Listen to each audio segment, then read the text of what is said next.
আসসালামু আলাইকুম, স্বাগতম জানাচ্ছি বিবিসি নিউজ আন্তর্জাতিক সংবাদে। শুরুতেই সংবাদ শিরোনাম, এরপর বিস্তারিত। আমাকে না বলে সর্বোচ্চ নেতা নির্বাচন করলে ইরানে আবার যুদ্ধ। ট্রাম্পকে ইরানে হামলার এখতিয়ার কে দিয়েছে? সেপ্টেম্বর পর্যন্ত যুদ্ধ করার প্রস্তুতি নিচ্ছে যুক্তরাষ্ট্র। লেবাননে গাজার মতো ধ্বংসযজ্ঞ চালানোর হুমকি ইসরায়েলের। দর্শক, এতক্ষণ শুনছিলেন সংবাদ শিরোনাম। এখন বিস্তারিত। আপনি যদি ইসরায়েলের ধ্বংস চান এবং মুসলিমদের পাশে থাকেন, তাহলে ভিডিওতে লাইক করে চ্যানেলটি অবশ্যই সাবস্ক্রাইব করে দিবেন এবং আপনার মূল্যবান মতামত অবশ্যই কমেন্টে লিখে জানিয়ে দিবেন। এখন বিস্তারিত। আমাকে না বলে সর্বোচ্চ নেতা নির্বাচন করলে ইরানে আবার যুদ্ধ। ট্রাম্প। গণহত্যাকারী ইসরায়েল ও তাদের সহযোগী যুক্তরাষ্ট্র ইরানে একটি অসম যুদ্ধ চাপিয়ে দিয়েছে। তারা ইসলামী প্রজাতন্ত্রের সর্বোচ্চ নেতা আয়াতুল্লাহ আলী খামেনিকেও হত্যা করেছে। এবার নতুন নেতা নির্বাচন প্রক্রিয়ায় যুক্ত হতে চান মার্কিন প্রেসিডেন্ট ডোনাল্ড ট্রাম্প।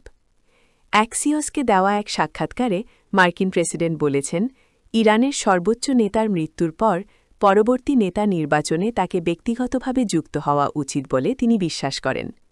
ট্রাম্প বলেন, মার্কিন সম্পৃক্ততা ছাড়া ইরান যদি কোনো উত্তরসূরি নিয়োগের চেষ্টা করে, তবে তারা কেবল সময় নষ্ট করছে। ট্রাম্পকে ইরানে হামলার এখতিয়ার কে দিয়েছে? গণহত্যাকারী ইসরায়েল ও তাদের সহযোগী যুক্তরাষ্ট্র যৌথভাবে ইরানে হামলা চালিয়ে পুরো মধ্যপ্রাচ্যে আগুন লাগিয়ে দিয়েছে। এতে চরম ক্ষুব্ধ হয়েছে সংযুক্ত আরব আমিরাতের অন্যতম শীর্ষ ব্যবসায়ী ও বিলিয়নার খালাফ আহমদ আল হাবতুর। তিনি মার্কিন প্রেসিডেন্ট ডোনাল্ড ট্রাম্পের কাছে সোশ্যাল মিডিয়া প্ল্যাটফর্ম এক্সে একটি খোলা চিঠি লিখেছেন। সেখানে তিনি ইরানের সঙ্গে যুদ্ধে যাওয়া ট্রাম্পের সিদ্ধান্তের তীব্র সমালোচনা করেছেন। আল হাবতুর গ্রুপের প্রতিষ্ঠাতা ও চেয়ারম্যান এই আমিরাতে বিলিয়নার প্রশ্ন ছুড়ে দিয়ে বলেন, আমাদের অঞ্চলকে ইরানের সঙ্গে যুদ্ধে টেনে আনার অধিকার আপনাকে কে দিয়েছে, আর কোন ভিত্তিতে আপনি এই বিপজ্জনক সিদ্ধান্ত নিলেন? হাবতুর আরও বলেন, ট্রিগার টেপার আগে আপনি কি এর আনুষাঙ্গিক ক্ষয়ক্ষতি হিসাব করেছেন? আপনি কি ভেবে দেখেছেন যে এই সংঘাত বৃদ্ধির ফলে প্রথম ক্ষতিগ্রস্ত হবে এই অঞ্চলের দেশগুলোই? চিঠিটি আমিরাতের জন্য একটি বিরল জনসমক্ষে ভিন্ন মত প্রকাশের ঘটনা, যেখানে সাধারণত রাজনৈতিক উদ্বেগগুলো ব্যক্তিগত পর্যায়ে জানানো হয়। এটি এই অঞ্চলের ক্রমবর্ধমান অস্বস্তিকেও প্রতিফলিত করে, যে আমেরিকার যুদ্ধের ধকল মূলত উপসাগরীয় দেশগুলোকেই পোহাতে হচ্ছে। সেপ্টেম্বর পর্যন্ত যুদ্ধ করার প্রস্তুতি নিচ্ছে যুক্তরাষ্ট্র। গণহত্যাকারী ইসরায়েল ও তাদের সহযোগী যুক্তরাষ্ট্র যৌথভাবে ইরানে হামলা চালিয়ে পুরো মধ্যপ্রাচ্যে আগুন লাগিয়ে দিয়েছেন। সংঘাত ছড়িয়ে পড়েছে আশপাশের ডজনখানেক দেশে। এই যুদ্ধ আগামী সেপ্টেম্বর পর্যন্ত টেনে নিয়ে যেতে চায় যুক্তরাষ্ট্র।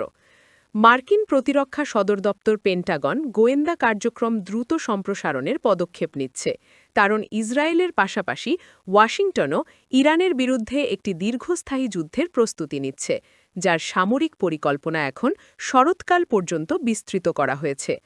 বুধবার ৪ মার্চ মার্কিন সংবাদমাধ্যম পলিটিকোর এক প্রতিবেদনে প্রকাশ করা হয়েছে যে মার্কিন সেন্ট্রাল কমান্ড পেন্টাগনের কাছে ফ্লোরিডার টাম্পায় তাদের সদর দপ্তরে অতিরিক্ত সামরিক গোয়েন্দা কর্মকর্তা মোতায়েন করার অনুরোধ জানিয়েছে। লেবাননে গাজার মতো ধ্বংসযজ্ঞ চালানোর হুমকি ইসরায়েলের। গণহত্যাকারী ইসরায়েলের অর্থমন্ত্রী বৈরুতের শহরতলিতে গাজার মতো ধ্বংসযজ্ঞ চালানোর হুঁশিয়ারি দিয়েছেন। ইসরায়েলের উগ্র ডানপন্থী অর্থমন্ত্রী বেজালিল স্মোট্রিচ সতর্ক করেছেন যে বৈরুতের সমগ্র দক্ষিণ শহরতলি, যেখানে শহরের লাখ লাখ দরিদ্র বাসিন্দা বসবাস করেন, গাজার মতো ধ্বংসযজ্ঞের সম্মুখীন হবে। ইসরায়েলি সামরিক বাহিনী ওই পুরো এলাকার বাসিন্দাদের জোরপূর্বক সরে যাওয়ার নির্দেশ দেওয়ার পর তিনি এ হুমকি দেন। গাজার দক্ষিণাঞ্চলীয় শহর খান ইউনিসের ব্যাপক ক্ষয়ক্ষতির কথা উল্লেখ করে স্মোট্রিচ বলেন, খুব শিগগির দাহিয়ে দেখতে খান ইউনিসের মতো হবে। ইসরায়েলের উত্তর সীমান্ত পরিদর্শনের সময় এক ভিডিও বিবৃতিতে তিনি বলেন, হিজবুল্লাহ ভুল করেছে এবং এর জন্য তাদের চড়া মূল্য দিতে হবে। আমরা ইরানে অক্টোপাসের মাথায় আঘাত করছি এবং একই সঙ্গে হিজবুল্লাহর হাত কেটে ফেলব।